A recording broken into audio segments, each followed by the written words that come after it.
Doctor Anwarul হকের আজকের কবিতা মরু বুক। মৈথিলি কবির মতো দরজায় হেলান দিয়ে সকাল এলো আভোগী রাতের কষ্ট নিয়ে, যখন মাথার উপর আগ্রাসী বিমান বোমার দাপটে দ্রবীভূত অসহায় ইচ্ছেগুলো বোধ শক্তির ঢিলেঢালা জামা পরে উঁকি দিচ্ছে সজোরে। তবুও আধ খাওয়া কোষের উদাত্ত গদির ঘোর প্রবল জ্বরে সারা মাঠ জুড়ে শুয়ে সাক্ষী হাওয়া মরকগুলো আর সকাল ধোয়া সিঁড়ি নামা খেজুর ফুলেরা। পৃথিবীর অর্ধেক মানুষ এখন গায় যুদ্ধের গান, যেমন ঘোড়ার খুরের সোনার পালিশ জানায় আজন্ম সাবেকি চমক।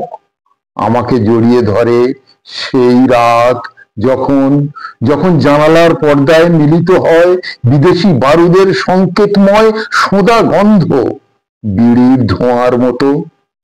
প্রভুর কোলে শুয়ে কাঁদে অবিরাম শান্তিময় কবিতার কাঁকর বালিশের ভরাট আদরে।